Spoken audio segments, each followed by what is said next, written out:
Amateur Traveler is in its 20th year now, but can you imagine if I had people on the show who had never been to the destination, but had just read about it or seen a movie about it?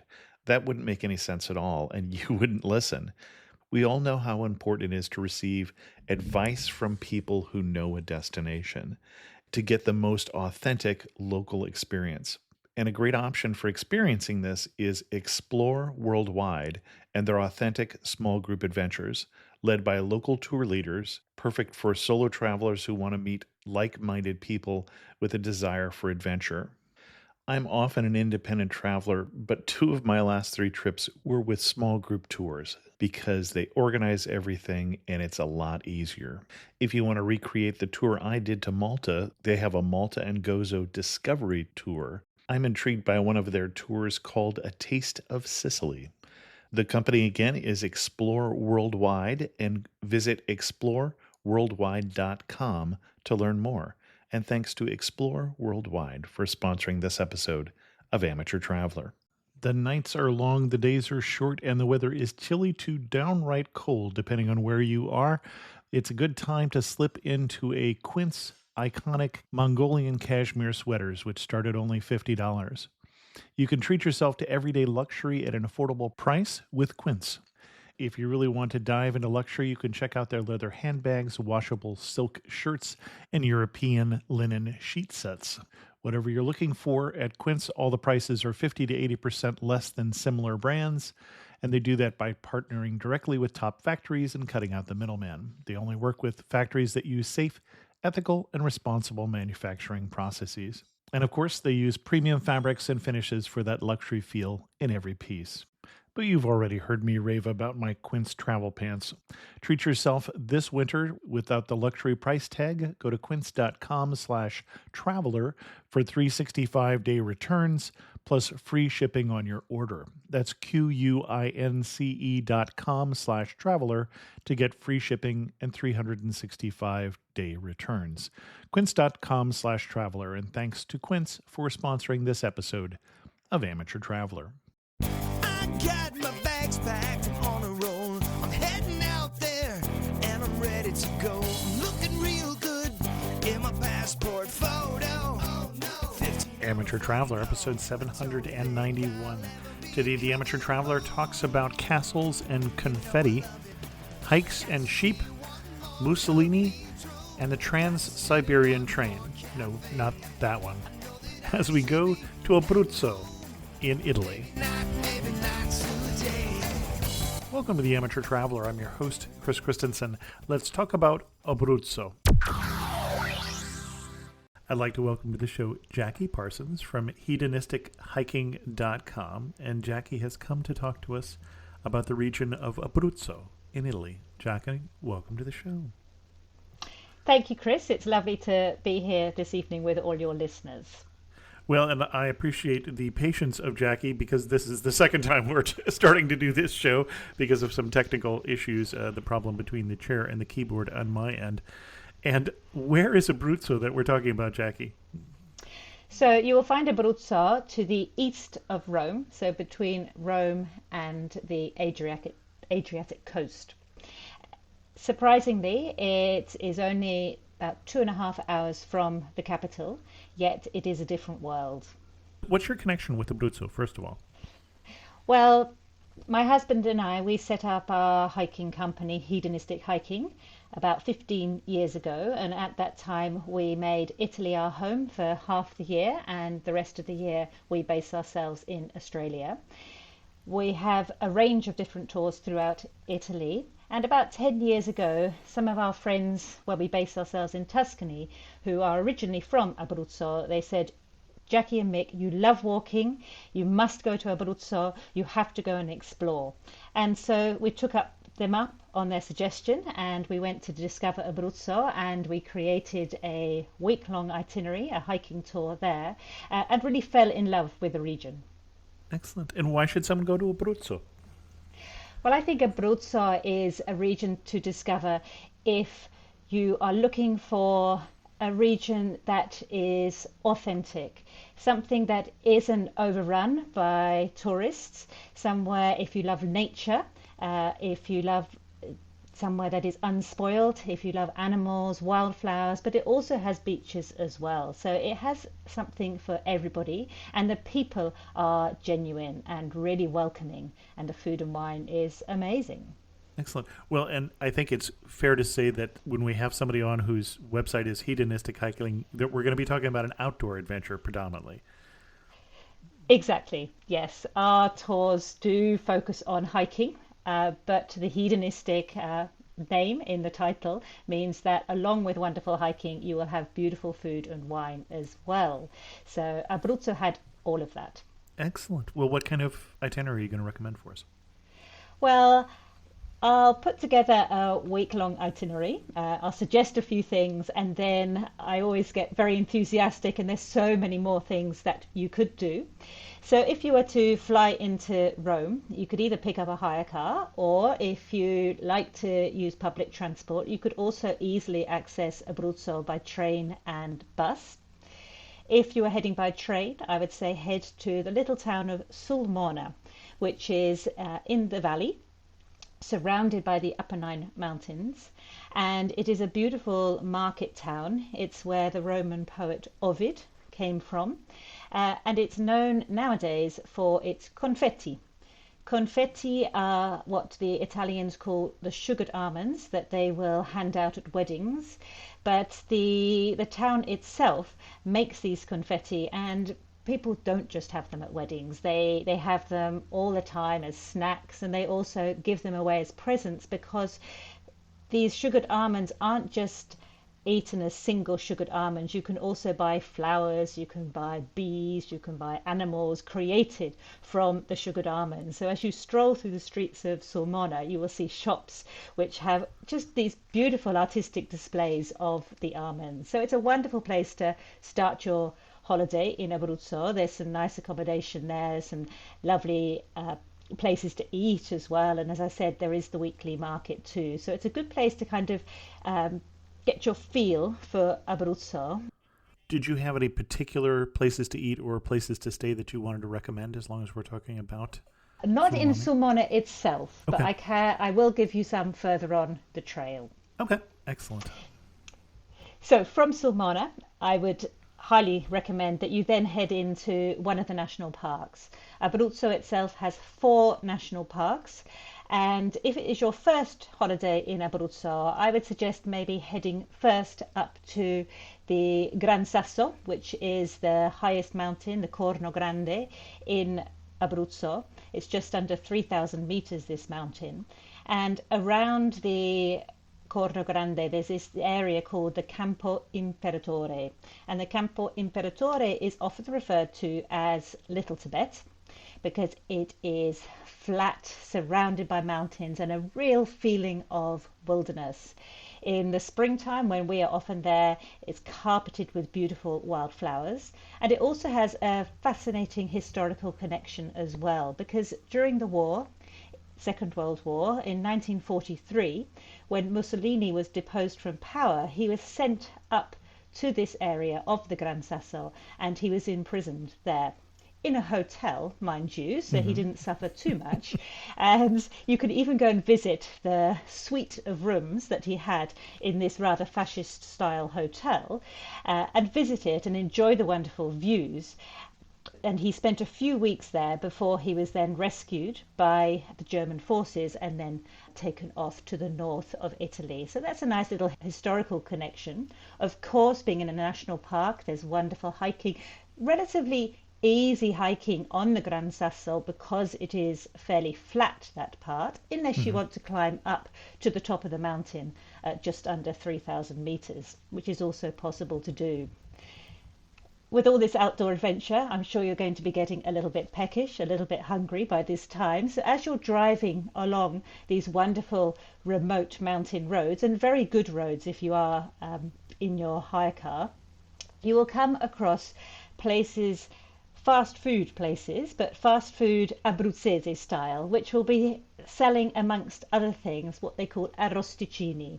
Now, you can just go and you can buy them and they'll be cooked there on the spot for you. But if you want a really unique experience, you can actually go to one of these stalls. You can buy your arrosticini, your little lamb meat skewers, and you can take them outside where they'll have these barbecues lit and ready for you, wood-fired barbecues, and you can cook your arrosticini there and then. You can have some nice local pecorino, used milk cheese whilst you're waiting for them to cook. You can have some beautiful local wine as well, and sit surrounded by these mountain peaks with a lot of other locals whilst you enjoy this real local speciality to that region. Well, and I know you called this Italian fast food, which is, of course, a complete contradiction in terms because the Italians are not so much into the fast food sort of scene. Everything takes just a little longer, and it should be done with a little more care. Absolutely, absolutely, because then you enjoy it as well. And of course, it is such good quality produce. The food in the region of Abruzzo is quite a simple style of food, so very much using the produce that they have there. Like so many Italian regions, they're quite scornful of the food from other regions. They think that their food is best, their wine Sure. is best, and why would you possibly want to have anything different? And we do focus on that when we do our tours because we think that you should eat local and support local. So there's wonderful food to be had. Another thing that they have in that particular region, and they grow there, you'll see it as you're driving or hiking around, are the lentils. The little small brown lentils was one of the few crops that they could grow up in the mountains. So they have the lentils there, and they appear in lots of their cuisine, like the soups and the stews. So very delicious. So when you're in that area, I would suggest that you stay in the little village of Santo Stefano. It's called Santo Stefano di Cesanio. Once upon a time, it was quite a wealthy village. There was a lot of sheep farming in the area, hence the amount of lamb that one sees on the menu. Sheep farming has declined. The New World, especially the Australians, were the biggest competitors to the Abruzzese, and so the people of Abruzzo, they left their region because sheep farming went elsewhere. So there's been a lot of emigration outside of Abruzzo, and these small little villages that were once extremely wealthy because there was a lot of sheep farming for the wool going on were essentially abandoned. This little village, Santo Stefano di Cesanio, was almost abandoned, a very elderly, small population, and this wealthy entrepreneur came across it and decided he was going to invest a lot of money. He was supported by the local government, who he told not to spend any money on new buildings, and he was going to spend a lot of his money restoring the old houses. So we stay with our groups in this beautiful hotel. Each bedroom is not a bedroom per se. Each bedroom is really like one of the houses of the people who used to live there up until the sort of 1950s. The furniture is what they call arte povera, so old-fashioned furniture, but with a touch of luxury. So beautiful hand-woven bedspreads, which are woven in the village itself. There is electricity, there's hot running water, but there are unique things like handmade soaps. There are beautiful candles to give you a lovely lighting when you don't fancy your electric lights. And it really does feel like you're stepping back in time. So you're scattered through the village, and yet in the village has had new life breathed into it because little businesses have set up. So there's little crafts there, and there's a wonderful restaurants to go and eat, and you're just surrounded by these mountains. So I would definitely base yourself there when you're visiting the area of the Gran Sasso.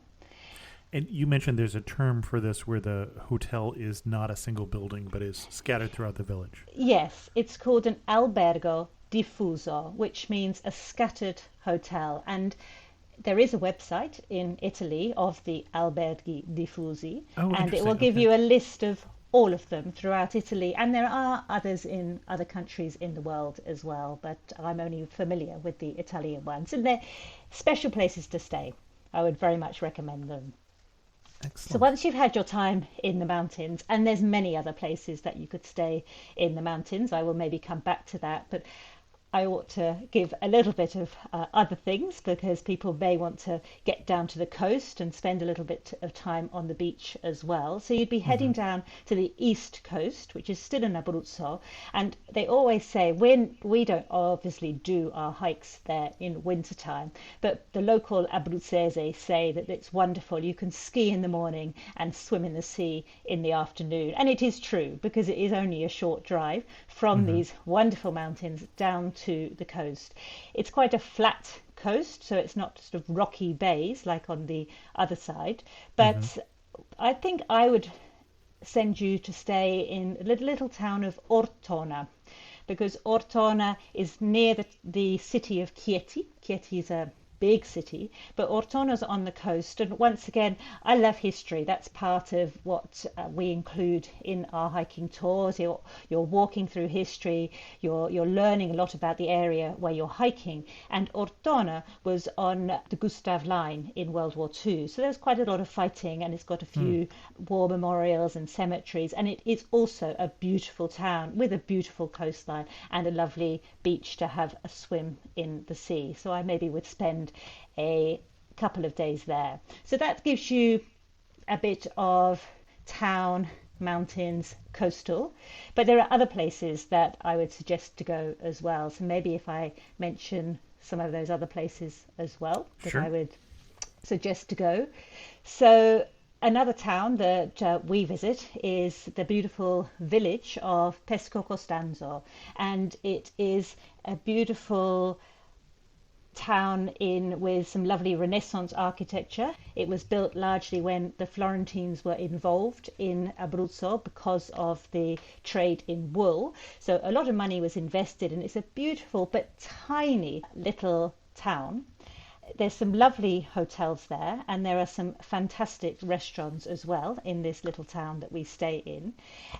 They are renowned for some of their crafts, and especially the filigree gold and silver jewelry, which you can buy. There's a few people in that area that will make jewelry by hand, and there's little shops in the town. And then also they are known for lace making as well. So bobbin lace, you will see people making that as well. So it's a lovely town to get a little bit of the culture, and this is in the national park that we call the Maiella National Park, so one of the other Okay. national parks as well. The thing about Abruzzo, even though you're only a couple of hours from Rome, is unlike or more than any other region in Italy, there is a lot of fauna to be seen or Hmm. not seen. Uh, Abruzzo has bears, has wolves, has deer, and has chamois, along with many other animals. But those are the ones that they really do focus on. And it is possible if you were to do a hike with a local regional guide, and there's a few companies in that area that you might be able to go and spend a night in a mountain refuge and spot bears or spot wolves and learn from a local guide more about how these animals live and how they survive. People, when you talk about wolves or bears, people might think, oh no, I'm going to be attacked, I'm going to be eaten in the night. Certainly not. We are more of a threat to them than they are to us. And when we are on our tours, we stay in another little town called Pescaceroli, which is in the Parco Nazionale degli Abruzzo, so a little bit further to the west. And Pescaceroli is a big-ish town, and it's where they do a lot of skiing in the winter time, and so there's a few more businesses and a little bit more tourism there. But when I say a little bit more tourism, it is still a very, very quiet town. But there's a wonderful little company there that's called Wildlife Adventures, an Italian company, and we use them as our guides when we're hiking in that area because it's wonderful to have a local guide that can give you a great insight to the fauna that we're not necessarily Hmm. going to know so much about, and they'll be able to take you to different places when you're likely to see the animals and you can learn a little bit more about them, and also the chamois too. And all these animals of course are protected, and they're working hard to ensure that they don't become extinct in years to come. So it's a Well, and you say the chamois. I noticed that at the wildlife adventures they talk about the big five in Italy being the brown bears, the wolves, the wild boar, the chamois, and the golden eagles. I don't think everyone, including me, necessarily can tell you what a chamois is. So a chamois is like a small deer with beautiful Mm-hmm. curled horns and a little white patch on its bottom. I see it being described as a goat antelope, which Yeah. is an interesting. Yes, yes, yes, yes, because You'd related to think it should make up its mind the between whether it's a goat or an antelope, but when you see them walking around on the rocks, and they are animals that we do tend to see. I have seen a wolf in the Abruzzo, mm-hmm. but only when I've been walking with just my husband, never with a group. I'm sorry to say I have not yet seen a bear. The brown bear, the Marsican bear that comes from Abruzzo, is a small bear. So, for okay, those of you used to the big brown bears of North America, it's a very small cousin in comparison. But they are quite common. And if you know where to okay, go and you're prepared to stand and watch and wait, you are likely to see one. But also, they'll often come close to towns, especially when they're a little bit hungry. And many of our friends in the Abruzzo have wonderful videos of them on their mobile phones that they've always seemed to have walked down the street the day before we arrive with our hiking groups. One day we'll see one. We'll keep going back until we do. that's funny. Well, and I'm curious. You mentioned there are four national parks, and You've mentioned two of them so far, or maybe three. So you've got the Gran Sasso National Park with the Campo Right. Imperatore. Then you have the Maiella National Park, and then you have the Parco Nazionale dell'Abruzzo, which is where And Pescaceroli how would you is. compare them? I would go to this one if I really wanted to see. If you are particularly interested in the fauna, the wildlife, Okay. I would say the Mm-hmm. Parco Nazionale dell'Abruzzo. Okay. And the walking there are big mountains, but they're sort of softer. They're not quite such craggy peaks as you will get maybe in the Maiella. Got The it. Maiella National Okay. Park has some big peaks, popular with climbers as well. Spectacular peaks from the pictures I was seeing. Spectacular. Such a Mm-hmm. surprise. Even myself that has been to Abruzzo many times, and you drive out of Rome, we drive out with our groups, we pick them up from Fiumicino Airport, and we drive along this really good motorway, and then you just Mm-hmm. come through this long tunnel, and you come out the tunnel the other side, and you can hear the gasp of myself and of all the guests in the little minibus as you suddenly see these amazing mountains that people didn't really realize were there, and you really cannot believe that Rome is only like an hour or so behind you. So they are really Mm. spectacular mountains. Okay. And the fourth park is one that we don't actually visit, is called the Park of the Silene. And you don't go there We because. don't have time. Our tours are, there's nothing not Sure. good about it. Our tours are usually 8 or 9 days long, and we like to ensure that you're not rushing around trying to see everything. Right. So we have a nice So you might save combination. that for a second or a Yeah, third week if you had more time to reach. Okay. exactly, exactly. And there's lovely lakes up in the mountains where we go to. Near Pescaceroli, there are two lakes. One's called Scanno, and that's by a little village of the same name. Has It's a beautiful lake if you were there in summer and you didn't want to go down to the coast, because the coast is always busy in the summer. So if you're looking to Okay. be away from people but enjoy a dip in some nice cooling water, Scanno has a lovely lake, and you go swimming in that lake. And there's also another lake that you pass on the way to Pescaceroli, which is called Barrea, and Barrea is the name of a village as well. So you could go to Barrea. If it was a hot day, you could have a little dip in the lake. But mind you, Abruzzo, because you are quite high up, the three villages that where we stay, we're always over 1,000 meters. So we're always over 3,000 feet where Okay. we're staying. So people don't need air conditioning. It's just this wonderful, clean mountain air. But I love swimming in cold water, and I'm sure many of your listeners do as well. So why not? I would recommend it. Well, and that begs the question of best time to visit. You've mentioned you don't take groups there in winter. No. Well, one can. You There's could. skiing and things there. Wonderful skiing, snowshoeing, and wildlife adventures would do winter activities as well. So you could go in the winter. We go in spring, so May, June. So it can be cool, but wonderful wildflowers. So meadows of violets, of orchids, of little wild daffodils, just to name a few. It's a fantastic time to go, and also it's the time of the bear mating season. So you may be lucky to see a bear looking for its mate. We also go there in the autumn, so the fall. So that's lovely because you're walking a lot in beechwoods, and beechwoods have spectacular colours, as I'm sure many of your listeners would know. So it's a lovely time, and the weather can be quite settled in autumn. So, I love it for hiking, and I love those colours as well, with clear blue skies during the day. Summer is great if you want to be in Italy, but you don't want to suffer from too much weather heat. that you'd have in August and all the crowds. Yes, so you could get away from it, or you could stay up in the mountains, drive down to the coast and enjoy a little bit of coastal life, but then come up and sleep in nice cool weather. Konnichiwa, I'm Yuki, a tour leader with Explore. Who knew that hidden among Tokyo's towering skyscrapers was a peaceful tea house surrounded by ancient trees and serene ponds? Actually, I knew. It was my mother's secret sanctuary. Not everyone knows about Tokyo's Hamarikyu Gardens. Arigatou gozaimasu. But you will if you explore.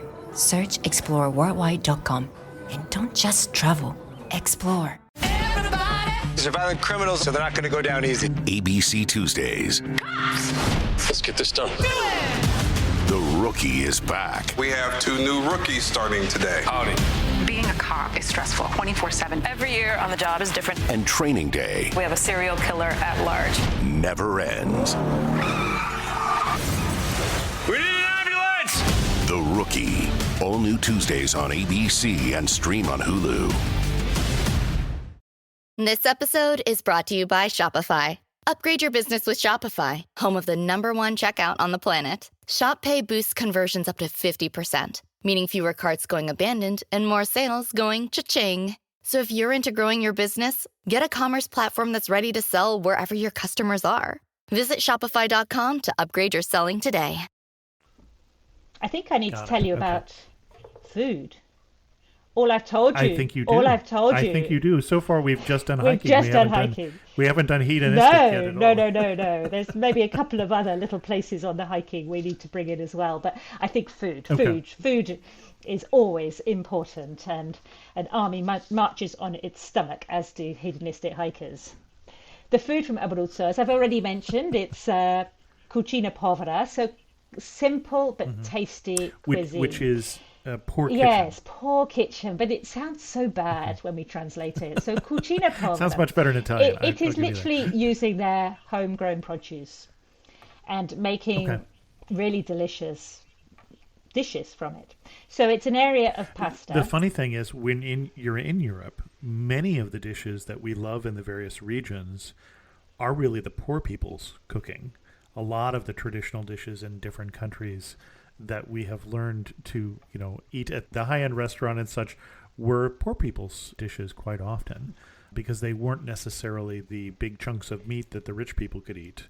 And so what was a poor person's dish became a very well done dish that we cherish now. Absolutely. And as I'm sure you're well aware, is the Italians are very regional with their cuisine. Yes. So rice, risotto, you don't get in Abruzzo. Yeah. You get that in the north. Here it's a land of pasta, and one of the pasta dishes that is unique to Abruzzo is called spaghetti alla chitarra. So it literally means guitar spaghetti, because it is made using a contraption that looks like a guitar strings. So you make your pasta dough, and we on our tour, we actually do a cooking class, so we learn how to make it. And I have also purchased from the little village my own guitar and brought it back to Australia and made it here.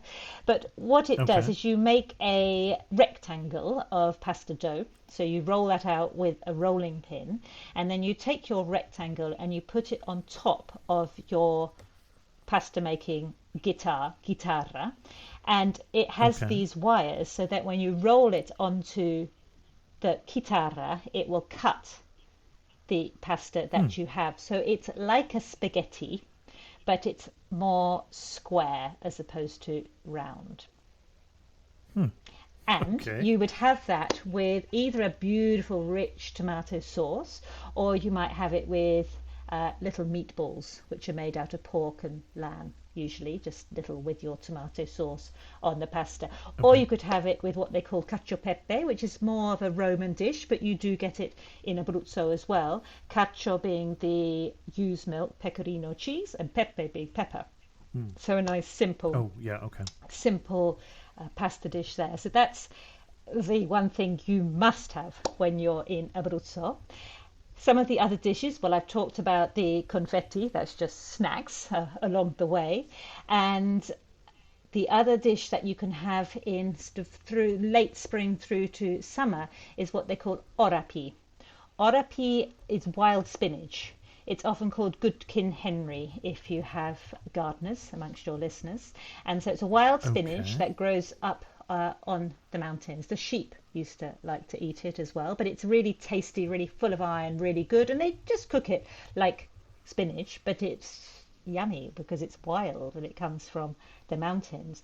You have berries that grow up in the mountains. You have wild blueberries, wild raspberries as well. And another thing that comes from Abruzzo is saffron.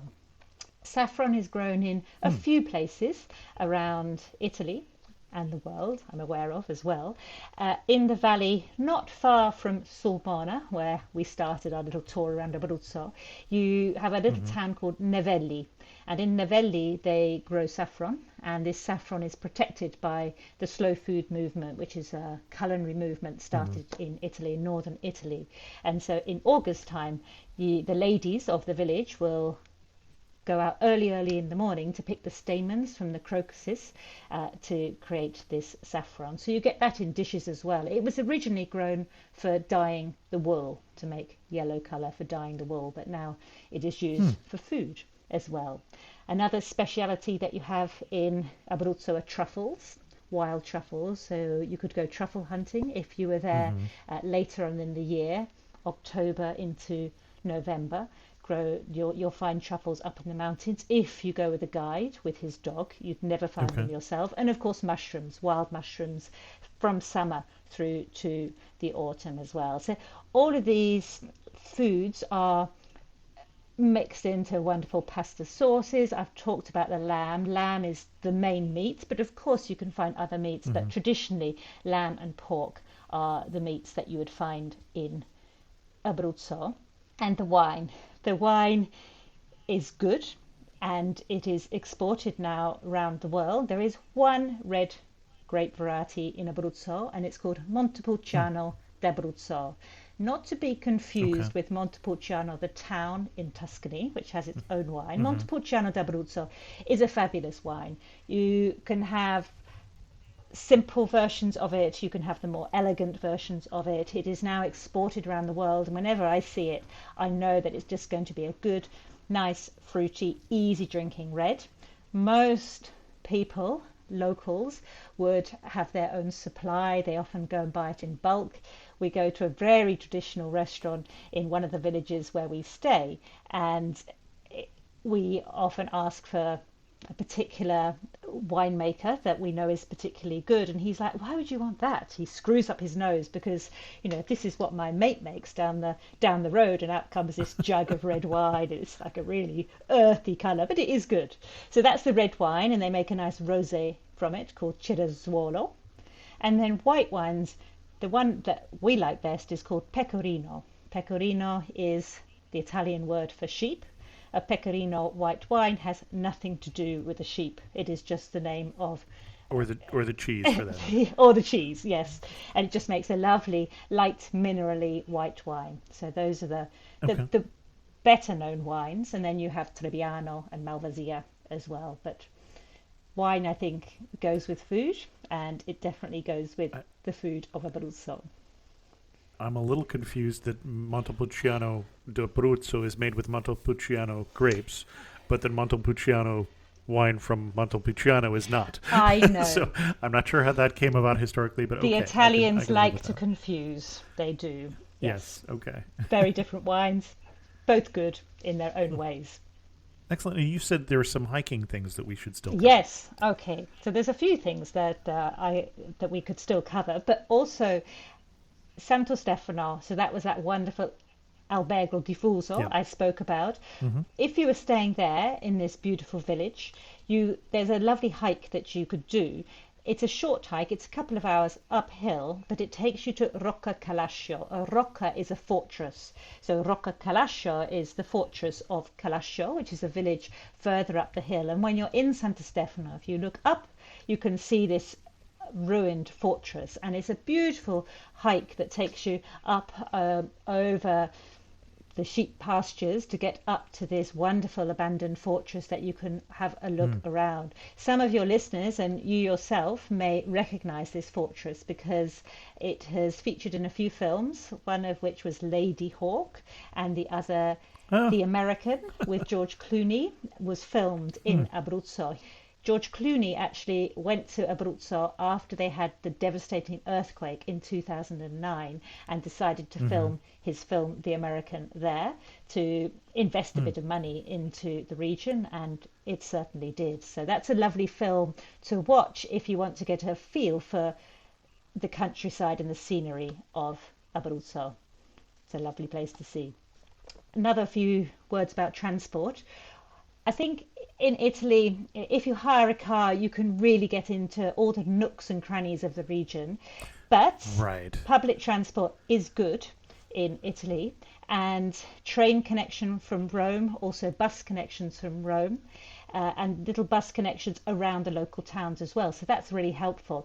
And they have a wonderful train ride that I'm yet to do. It's on my list of things that I want to do. It's called the Trans-Siberian Train, and it starts from Sulmona and it heads up into the mountains. And apparently they serve you local food, and you have local musicians who entertain you on the way. So it's definitely a tourist train, and you can do it as a day trip. So that's something that your listeners might like to have a little search out, and it runs especially during the summer, but I think it might be through probably from May through to October be worth having a look at. The only thing I would say about renting a car is if you are going to see Rome first and you want to rent a car and driving in Italy I think is fairly easy, but not in Rome. Exactly. I would hire your... If you can rent it out at the airport and avoid the city, that's not a problem. But if you... we have done this. We have rented a car at the main train station in Rome and then tried to drive out of the city, and I wouldn't recommend it. I'm very glad that you're still here to tell the tale. But yes, exactly. Hire your car from the airport, because it is much easier to get out of the airport than out of Rome itself. Or take the train and the bus someplace and then rent a car when you're there. But yes, I wouldn't. Whatever you do, don't rent it in the city and try and drive out. Exactly. All roads lead to Rome. They don't lead from Rome, apparently. Excellent. Anything else we want to cover before we get to some of our wrap-up questions? Well, I think I've given a fairly good overview of Abruzzo. I always get very enthusiastic, and there's many things I could tell you about. You made me want to go, so we've got that already. Good. No, it's a fabulous region. Obviously, I introduce it and I talk about it with enthusiasm from a hiker's perspective. But if you're not a hiker, but if you like the idea of exploring a lesser known region in Italy, you would still enjoy Abruzzo. You don't have to hike. You can drive as well, so there are other ways to get around. But if you do like hiking, there are some amazing trails to explore, and then you walk off some of the amazing food that you've had. Some of the amazing food. There is that advantage. You are standing in the prettiest spot in Abruzzo. Where are you standing and what are you looking at? Oh, Well, I've just mentioned it. I would be standing by Rocco Calascio. It would be Okay. late May, early June. I would be surrounded by wildflowers all around, and it would be quite cloudy because you can get inclement weather, but the wind would blow away the clouds and it would clear, and I'd be looking towards the Corno Grande, which is the highest mountain in the Apennines, which is in Abruzzo, and you'd be Still surrounded. snow covered at the time, It would probably. have a little bit of snow on the top still Okay. because it can snow. It could snow quite low down in Abruzzo in May. So yes. Excellent. And one thing that makes you laugh and say only in Abruzzo. I think that the I love the people of Abruzzo, and they're so chivalrous. The gentlemen especially, they always want to help, and they never want to say that something's not possible. So they always say, "Non ti preoccupare, ci penso io. Don't worry about it. I'll deal with that." And often they do, but just sometimes you need to double check because they wouldn't want to disappoint you. But they are so welcoming, so helpful. And when we first visited one of the towns that we go to, the little town of Pesco Costanzo. We were the first Australian, because many of our guests are Australian. So because our company's Australian based, they think that everybody on our tours are Australian. They're not, but they said, "Oh my goodness, gli Australiani," and they all want to come, and that you get the town dignitaries that want to actually come and say thank you for visiting, which is wonderful. I love that sort of sense of welcome. It's a beautiful place to visit. You have to go. Well, it's good that they don't hold the whole sheep business moving to Australia against you. No, too. that So is that is true. that's very Actually, nice. that is true. And there's lots of Abruzzese living here in Australia. So lots of people moved to Australia, and a vast Interesting. amount went to Argentina, apparently, as well. Those are the two countries that people of Abruzzo went to most of all. Yeah. Interesting. And if you had to summarize Abruzzo in just 3 words, what 3 words would you use? Wild, hauntingly beautiful. Excellent. Excellent. Our guest again is Jackie Parsons, who can take you to Abruzzo, but if we wanted to send people to hedonistichiking.com to your best information about Abruzzo, where are we going to send them to? So on our website, you will find under the Italian tours our Wilds of Abruzzo tour, which tells you about the tour that we do there, and it will also link to a few blogs that have featured Abruzzo. That wonderful hotel that I spoke about, we have given more information about that, for example. Excellent. Jackie, thanks so much for coming on Amateur Traveler and sharing with us your obvious love for Abruzzo. Grazie mille, and hope that you'll come and join us. Don't miss out on the last few weeks of football action with Prize Picks, the best place to win cash while watching the playoffs. The app is simple. Pick more or less on at least 2 players for a shot to win up to 1,000 times your cash. Download the Prize Picks Daily Fantasy Sports app today and use code FIELD and get $50 instantly when you play $5. That's code FIELD on Prize Picks to get $50 instantly when you play $5. You don't even need to win to receive the $50 bonus. It's guaranteed. Prize Picks, run your game. Must be present in certain states. Visit prizepicks.com for restrictions and details. Thanks, as always, to the patrons of the show who help support Amateur Traveler financially. And in return for that, they get an ad-free version of the show. They get it a few days early, and they get first shot at the Amateur Traveler trips, which I'll talk about in a minute, and also some other stuff. So check out patreon.com/Amateur Traveler if you're interested in learning more. I said I would mention the trip in a bit. We are signing people up right now for the Amateur Traveler trip to Turkey in September. And as this comes out, the members of the Amateur Traveler private Facebook group, amateurtraveler.com/trips, have their opportunity to sign up. I'm looking forward to this trip. It should be a lot of fun. We've already met the minimum number as of this afternoon, which is Tuesday, and this show will come out on Saturday. We hadn't met the maximum number of people yet, but we shall see. The maximum number is only 16. With that, we're going to end this episode of Amateur Traveler. I hope you can come to Turkey. I hope you continue to listen. If you haven't already subscribed, please do so. And if you have any questions, send an email to host@amateurtraveler.com, or better yet, leave a comment on this episode at amateurtraveler.com. And thanks so much for listening.